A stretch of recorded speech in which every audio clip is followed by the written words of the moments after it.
ওয়াকারুজ্জামানের হরেক ডিগবাজি নিয়ে কোনটা তার মুখ আর কোনটা মুখোশ, সেই প্রশ্ন বারবার উঠেছে মানুষের মনে।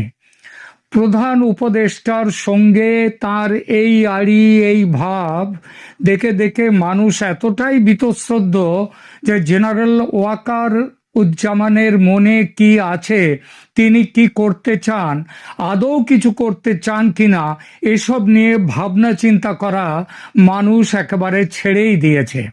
বাংলাদেশ যে আজ ভয়ঙ্কর খাদের গভীরে, তার বড় দায় এই মানুষটার। এমন পরিস্থিতিতে সেনার ভিতরের একটি বিষয় নিয়ে প্রধান উপদেষ্টা আর সেনা প্রধানের কুস্তি লড়ার খবর বাইরে এসেছে। এবারের এই কুস্তি লোক দেখানো বা খেলা খেলা গোছের কুস্তি বলে মনে হচ্ছে না, যেমনটা দেখা গেছে গত 1.5 বছর ধরে। যা দেখা যাচ্ছে, এইবারের এই লড়াইয়ের একটা এফেক্ট পড়তে চলেছে সামনের 12 তারিখের নির্বাচনেও, যদি অবশ্য শেষ পর্যন্ত হয় নির্বাচন। আজ ফেব্রুয়ারির 5 তারিখ, বৃহস্পতিবার, ভোট সামনের বৃহস্পতিবার, 7 দিনের মাথায়। কিন্তু এখনো বুকে হাত দিয়ে বলা যাচ্ছে না যে ভোট হবে। এর দেশি বিদেশি অনেক কারণ আছে, আপনারাও শুনেছেন সেসব কারণ। সেই কারণগুলো আর নতুন করে এখানে বলবো না, সেটা অন্য ভিডিওতে বলেছি আগে, পরে দরকার হলে আবার বলবো। এখনকার আলোচনা 12 তারিখে ভোট হলে সেই ভোটে এই দুজনের মধ্যে যে কুস্তিটা চলছে এই মুহূর্তে, তাতে কি ফল ফলবে সেটা নিয়ে। বিষয়টা কি কুস্তির? সেনাবাহিনীর ভেতরে একটি নতুন পোস্টিং, সেনাবাহিনীর চেঞ্জ অব কমান্ড নিয়ে প্রধান উপদেষ্টা মোহাম্মদ ইউনূসের সঙ্গে সেনা প্রধান জেনারেল ওয়াকারের বিরোধ বেশ জমে উঠেছে। ফলে বর্তমানে বাংলাদেশের মূলধারার এবং আন্তর্জাতিক কিছু সংবাদ মাধ্যমে খবর প্রকাশিত হয়েছে। যদিও সরকার বা সেনাবাহিনী আনুষ্ঠানিকভাবে সেই বিরোধের কথা স্বীকার করেনি, তবে গত কয়েক মাসের ঘটনাবলী এবং মিডিয়া রিপোর্ট অনুযায়ী বিরোধের প্রধান ক্ষেত্র হল নতুন সিজিএস নিয়োগ। সেনাবাহিনীর এই সিজিএস বা চিফ অফ জেনারেল স্টাফ হলো সেনা প্রধানের পর অত্যন্ত প্রভাবশালী একটি পদ। সেনাপ্রধান জেনারেল ওয়াকারুজ্জামান চাইছেন লেফটেন্যান্ট জেনারেল মাইনুর রহমানকে এই পদে নিয়োগ দিতে। অন্যদিকে প্রধান উপদেষ্টা ডক্টর মোহাম্মদ ইউনূস এবং জাতীয় নিরাপত্তা উপদেষ্টা খলিলুর রহমান চান মেজর জেনারেল মীর মুশফিকুর রহমানকে এই পদে বসাতে। মুশফিকুর রহমানকে বিএনপির ঘনিষ্ঠ বলে মনে করা হয়, যা নিয়ে সেনাবাহিনীর অভ্যন্তরে এবং শীর্ষ নেতৃত্বে অস্বস্তি রয়েছে বলে সংবাদ মাধ্যমগুলো দাবি করছে। বিষয়টি সাম্প্রতিক কিছু আন্তর্জাতিক সংবাদ মাধ্যমের নজরেও এসেছে। সেখানেও এসেছে যে বাংলাদেশের সেনাবাহিনীর শীর্ষ পর্যায়ে এবং অন্তর্বর্তী সরকারের মধ্যে যে টানাপোড়েন চলছে, তার কেন্দ্রবিন্দু এই সিজিএস নিয়োগ। রিপোর্ট অনুযায়ী সেনাবাহিনীর অত্যন্ত গুরুত্বপূর্ণ এই পদের নিয়োগ নিয়ে প্রধান উপদেষ্টা ডক্টর মোহাম্মদ ইউনূস এবং সেনা প্রধান জেনারেল ওয়াকারুজ্জামানের মধ্যে সরাসরি মতবিরোধ তৈরি হয়েছে। জেনারেল ওয়াকার চাইছেন বর্তমানে এআরটিডিওসি তার যে জিওসি লেফটেন্যান্ট জেনারেল মাইনুর রহমানকে এই সিজিএস পদে নিয়োগ দিতে।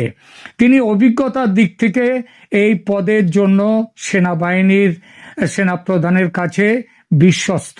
অন্যদিকে প্রধান উপদেষ্টা এবং জাতীয় নিরাপত্তা উপদেষ্টা খলিলুর রহমান চাইছেন 24 নম্বর পদাতিক ডিভিশনের GOC major general Mir Mushfiqur রহমানকে এই পদে বসাতে। তাকে অবশ্য এই পদে নিয়োগ দিতে গেলে প্রথমে তার পদোন্নতি দিয়ে লেফটেন্যান্ট জেনারেল করতে হবে, যা সিনিয়রিটির দিক থেকে বিতর্কের সৃষ্টি করছে। তবে প্রশ্ন শুধু সিজিএস নিয়োগ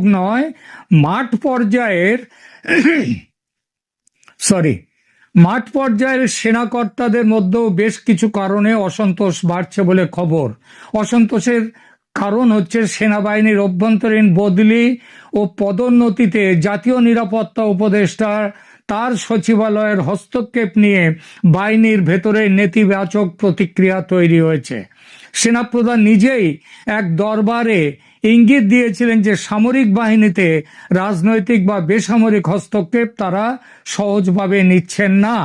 দ্বিতীয়ত, সিনিয়রদের ডিঙিয়ে পদোন্নতি, মেজর জেনারেল মীর মুশফিকুর রহমানের মতো জুনিয়র কর্মকর্তাকে গুরুত্বপূর্ণ পদে বসানোর চেষ্টা সিনিয়র কর্মকর্তাদের মধ্যে এক ধরনের নিরাপত্তাহীনতা বা ক্ষোভ তৈরি করেছে। তৃতীয়ত, আইন শৃঙ্খলা রক্ষায় দীর্ঘমেয়াদী নিয়োগের ফলে পুলিশি ভূমিকা পালন করা বা ম্যাজিস্ট্রেসি পাওয়ার নিয়ে কাজ করা অনেক সেনাকর্তার কাছে পছন্দনীয় নয়। তারা মনে করছেন এতে বাহিনীর পেশাদারিত্ব এবং ভাবমূর্তি ক্ষতিগ্রস্ত হচ্ছে। চতুর্থত, নির্বাচন এবং রাজনৈতিক চাপ। আগামী 12ই ফেব্রুয়ারি 2026-এ সাধারণ নির্বাচন অনুষ্ঠিত হতে যাচ্ছে।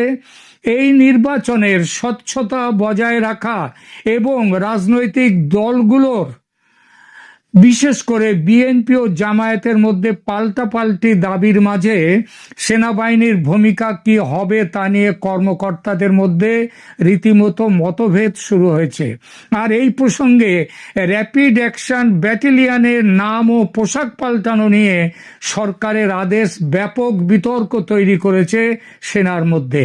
সেনাপ্রধান মনে করছেন 20,000 অতিরিক্ত পোশাক তৈরি করে সেই সব পোশাক দেয়া হবে জামাত এনসিপির পার্টি ক্যাডারদের, যাতে তারা নির্বাচনে নিজেদের দলের পক্ষে ভোট কেন্দ্র দখল করতে পারে।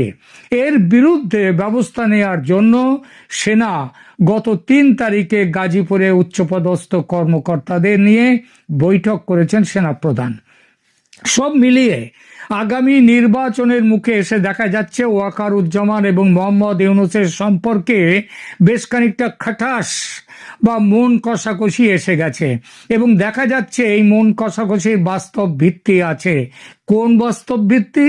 এখানে দেশ ও জাতির স্বার্থ নয়, দেশ ও জাতির স্বার্থ যত না জড়িয়ে, তার চেয়ে অনেক বেশি জড়িয়ে দুজনের স্বার্থ। ওয়াকারের নিজের স্বার্থ, এবং তিনি চাইছেন সেনাবাহিনীর মধ্যে তার ক্ষমতাকে আরো প্রতিষ্ঠিত করতে। আর ইউনূসের স্বার্থ হলো ওয়াকারকে বুঝিয়ে দেয়া যে সেনাপ্রধান তার অধীনস্থ, প্রধান উপদেষ্টা হিসেবে তিনি হচ্ছেন সেনাপ্রধানের বস। সেনাপ্রধান জেনারেল ওয়াকার এবং ডক্টর ইউনূসের মধ্যে এই কুস্তি এখন কেবল প্রশাসনিক পর্যায়ে নেই, এটি একটি স্নায়ুযুদ্ধের রূপ নিয়েছে। যদিও এই খবরগুলো ভারতীয় অন্যান্য বিদেশি মিডিয়ায় ফলাও করে প্রচার করা হচ্ছে, বাংলাদেশের আন্তঃবাহিনী জনসংযোগ পরিদপ্তর ISPR এসব খবরকে উদ্দেশ্য প্রণোদিত জল্পনা হিসেবে নাকচ করে দিচ্ছে, সেটাই স্বাভাবিক। তবে অস্বীকার করার উপায় নেই যে নির্বাচনের প্রাক্কালে সেনাবাহিনীর ভেতরে যে এক ধরনের অস্থিরতা বিরাজ করছে তা বিভিন্ন বিশ্বস্ত সূত্র ও রাজনৈতিক বিশ্লেষকদের বক্তব্যে স্পষ্ট হয়েছে।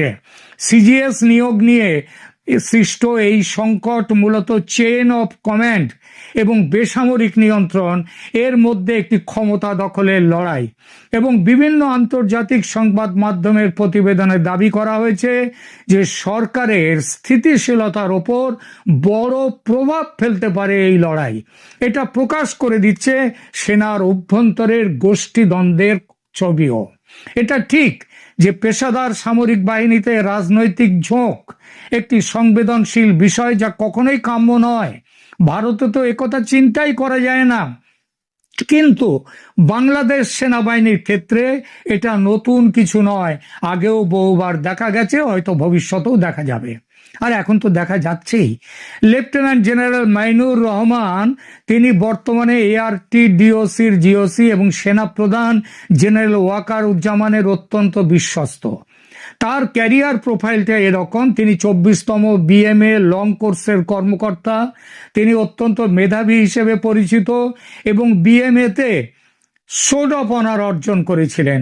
এর আগে তিনি চট্টগ্রামের 24 পদাতিক ডিভিশন এবং কুমিল্লার 33 পদাতিক ডিভিশনের জিওসি ছিলেন। তাকে সেনাবাহিনীর একটি পেশাদার ও স্থিতিশীল অংশের প্রতিনিধি হিসেবে দেখা হয়। তিনি সেনা প্রধানের চেইন অফ কমান্ড অক্ষুণ্ণ রাখার পক্ষে এবং জাতীয় নিরাপত্তা ইস্যুতে তিনি আপোষহীন হিসেবে পরিচিত। তার বিরুদ্ধে সুনির্দিষ্ট কোনো দলের প্রতি পক্ষপাতের জোরালো প্রমাণ নেই, তবে বিগত সরকারের সময় তিনি রাষ্ট্রপতি আব্দুল হামিদের সামরিক সচিব হিসেবে দায়িত্ব পালন করেছেন। সেনাপ্রধান তাকে সিজিএস বানাতে চাওয়ার মূল কারণ হলো তার সিনিয়রিটি এবং প্রশাসনিক দক্ষতা। পক্ষান্তরে মেজর জেনারেল মীর মুশফিকুর রহমান, তিনি বর্তমানে চট্টগ্রামের 24 পদাতিক ডিভিশনের জিওসি এবং সিজিএস পদের জন্য সরকার তথা প্রধান উপদেষ্টার দপ্তরের পছন্দের তালিকায় সবার আগে।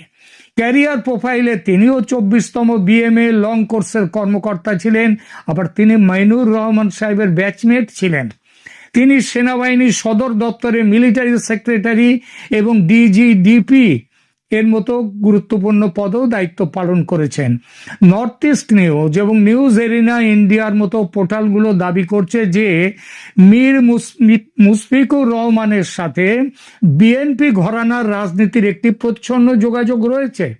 বিশেষ করে জাতীয় নিরাপত্তা উপদেষ্টা খলিলুর রহমান তাকে সিজিএস পদে বসাতে চাইছেন, কারণ তিনি বর্তমানে অন্তর্বর্তী সরকারের সংস্কার কাজের সঙ্গে অধিকতর সামঞ্জস্যপূর্ণ বলে বিবেচিত।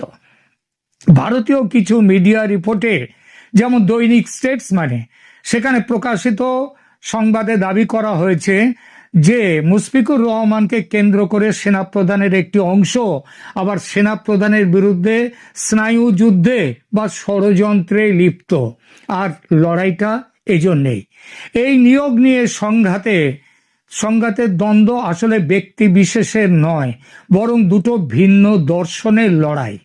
সেনাবাহিনীর স্বাতন্ত্র্য বনাম বেসামরিক নিয়ন্ত্রণের লড়াই।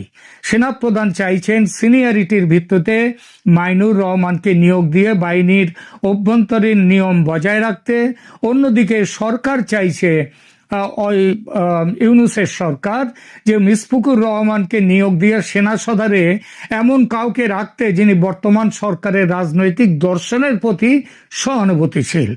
দুজনেই একই ব্যাচের হওয়ায় মুশফিকুর রহমানকে প্রমোশন দিয়ে সিজিএস করা হলে মাইনুর রহমানের জন্য তা প্রশাসনিকভাবে অস্বস্তিকর হতে যাচ্ছে। ভবিষ্যতে সেনাপ্রধান নিয়েও দুজনের লড়াই বাঁধবে। এনএসএর প্রভাবটা এখানে কি? জাতীয় নিরাপত্তা উপদেষ্টা খলিলুর রহমান সরাসরি সামরিক নিয়োগে হস্তক্ষেপ করছেন। সেনাবাহিনীর একটি বড় অংশের মধ্যে এই ধারণাটিও অসন্তোষের জন্ম দিয়েছে। 12ই ফেব্রুয়ারির গণভোটে হ্যাঁ ভোট জিতলে এবং জামাত এনসিপি জোট সংসদে ক্ষমতায় এলে ইউনূস রাষ্ট্রপতি হবেন, এটা মোটামুটি পাকা। আর এটা হলে ওয়াকারুজ্জামানের বড় বিপদ। এমনকি ওয়াকারুজ্জামানকে ওই আন্তর্জাতিক ক্রাইম ট্রাইব্যুনালের মুখোমুখিও হতে হবে। তাই ওয়াকারের নেতৃত্বে সেনাবাহিনী চেষ্টা শুরু করে দিয়েছে ক্ষমতার হ্রাস নিজেদের হাতে রাখতে। কিন্তু সেটা রাখতে গেলে তো বিএনপি জিতলে তাহলে তাদের সুবিধে। এখানেও মনে রাখতে হবে, বিএনপি জিতুক সেটা হয়তো এখন ওয়াকার চাইছেন মনে মনে, কিন্তু সেখানেও আবার তার মধ্যে আরেকটা চিন্তা রয়েছে, বিএনপিও যাতে নিরঙ্কুশ ক্ষমতা হাতে না পায়, তার জন্য চিফ অফ জেনারেল স্টাফ পদে মুশফিকুর রহমান যাতে না আসতে পারেন, সেটাও দেখছেন ওয়াকারুজ্জামান। এটা চেকস অ্যান্ড ব্যালেন্স রাখার চেষ্টাও সেনার পক্ষ থেকে। আপাতত এখানেই রাখছি। আমি আগেই বলেছিলাম জয়শঙ্কর জি এবং ট্রেড ডিলের যে টিম, জয়